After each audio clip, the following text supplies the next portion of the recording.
that he fell down. And this morning on Today's Family, we're talking about kids throwing tantrums. It's enough to make a parent cry.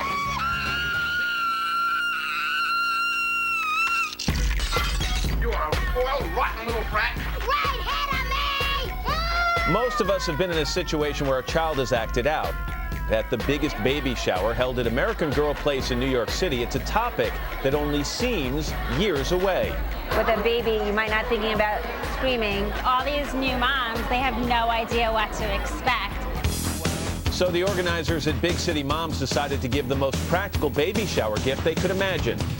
So with that, Hal Runkel, take it away. An expert to teach them how to remain cool when their child's behavior heats up. It is so easy to lose it with your kids, even when they're small. My daughter definitely, when she doesn't get her way, she likes to tantrum. She usually just kind of does a little dance and screams a lot. My daughter has a very sweet disposition, so around in public, around our friends, she's very sweet. And then when I take her, for instance, say Costco, she starts screaming in the middle of the store.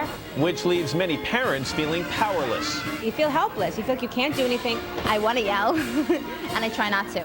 Family therapist Hal Runkel has an answer for all that. Our number one job as parents is to, no matter what, just stay calm. I start taking things away. That's my next thing. She's very into the princesses, so I start taking away the princesses one by one, and by the second princess, we're done.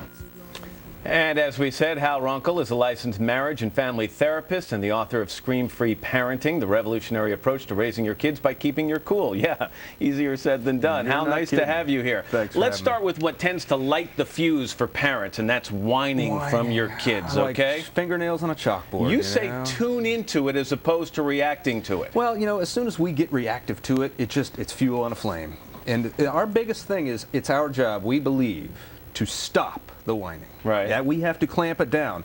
All of us, though, realize the more I try and control my kids that way, the more out of control they become. But what if they don't stop whining? What if you try to stay calm and it just continues and continues? You know, ultimately, look, if you don't stop whining, then this is what's going to happen. We're going to take you into your room. We're going to put you in timeout. We're going to take something away, just letting you know. But the one thing that I have to commit to is I'm not going to start whining myself. And that's what we typically do. A lot of parents know that whining can lead to tantrums. You start with the whining, you end up in a tantrum. And I like your take on a popular saying on this. For parents, you say, don't just do something, stand there. Stand there. You know, so just ignore it? No. That's absolutely not what you do. Because if you ignore it, again, fuel on a flame.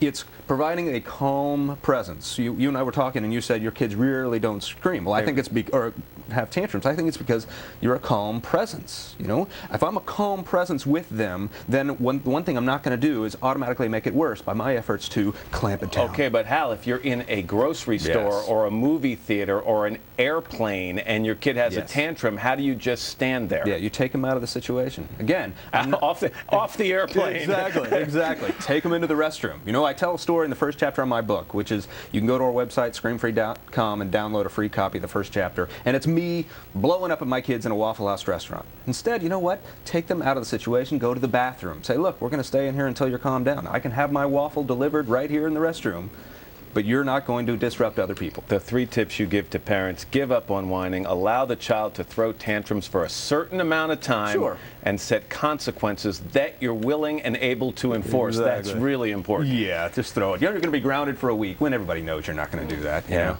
There's no such thing as scream-free kids, but there can be a scream-free parent. All right, Hal, thanks. Good to have you here. Thanks for having me. Good advice for a lot of people. When we come back, Martha Stewart decorating for Halloween, but first, your local news.